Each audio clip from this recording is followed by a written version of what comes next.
तो आज का कहानी है हमारा कर भला तो हो भला। कर भला तो हो भला। मनुष्य को अपने कर्म का ख्याल करना चाहिए। अगर आप अच्छा कर्म करोगे तो अच्छा ही मिलेगा। माना कि अच्छे कर्म करने में थोड़ी सी कष्ट होती है, लेकिन लास्ट में जीत अच्छाई का ही होता है। अच्छाई का रास्ता थोड़ा संघर्ष भरा होता है, लेकिन लास्ट में जीत सच्चाई का ही होता है। तो हम लोग कहानी स्टार्ट करते हैं। एक प्रसिद्ध राजा था जिसका नाम था रामधन। अपने नाम की ही तरह वो प्रजा का सेवा ही उसका धर्म था। उसकी प्रजा भी उन्हें राजा राम की तरह ही पूजती थी। राजा रामधन सभी का निष्काम भाव से सहायता करता था। निष्काम भाव यानी कि कोई भी फल की इच्छा नहीं था उसको, कि मैं इसको अगर ये हेल्प करूँगा तो उससे मेरे को ये मिलेगा। उसको कोई फल की इच्छा नहीं थी। वो बिना फल का चिंता किए ही किसी का हेल्प करता था, चाहे वो उनके राज्य की प्रजा हो या अन्य किसी राज्य की। उनकी ख्याति स्वार्थ सर्वत्र थी।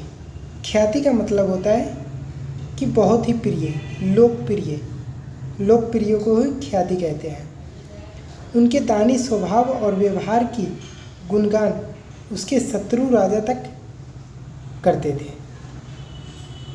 उनके दानी स्वभाव का व्यवहार के गुणगान उनके शत्रु राजा तक करते थे। उन राजाओं में एक राजा था भीमसेन सिंह, जिसे राजा रामधन की इस ख्याति से ईर्ष्या थी। उस ईर्ष्या के कारण उसने राजा रामधन को हराने की एक राजनीति बनाई और कुछ समय बाद रामधन के राज्य पर हमला कर दिया। भीम सिंह ने छल से युद्ध जीत लिया और रामधन को जंगल में जाना पड़ा।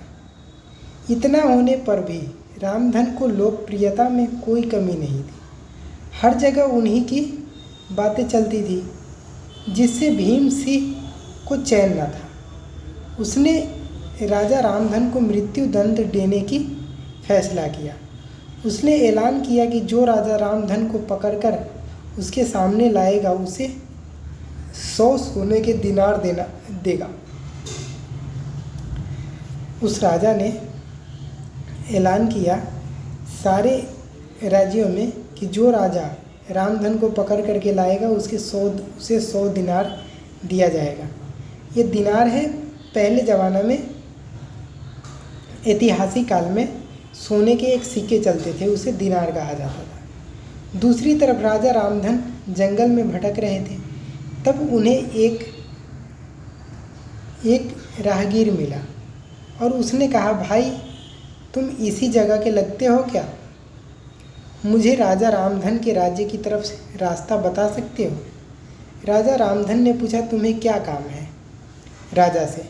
तब राहगीर ने कहा, मेरे बेटे की तबीयत ठीक नहीं है, उसके इलाज में सारा धन चला गया।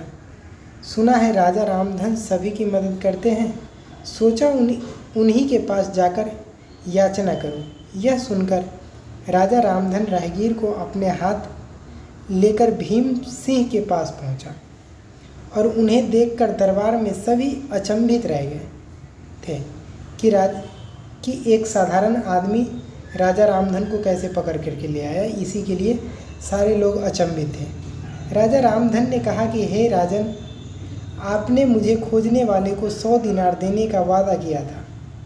मेरे इस मित्र ने मुझे आपके सामने पेश किया, अतः इसे वो 100 दिनार दे दिया जाए। यह सुनकर राजा भीमसेन को एहसास हुआ कि राजा रामधन सच में कितने महान हैं, दानी है, और उसने अपनी गलती को स्वीकार किया और साथ ही राजा रामधन को उनका राज्य लौटा दिया और सदा उसके दिखाए रास्ते पर चलने का फैसला किया। इस कहानी से हमें ये शिक्षा मिलती है कि मनुष्य अपने कर्मों का ख्याल करना चाहिए। अगर वो अपने कर्म का ख्याल करेगा तो उसे सदैव उसकी ही जीत होगी। माना कि उसको थोड़ा सा कष्ट होगा, थोड़ा बहुत कष्ट होगा, सच्चाई के राह पर कठिनाई अवश्य ही आती है, लेकिन अंत में जीत सदैव ही अच्छाई की ही होती है। धन्यवाद।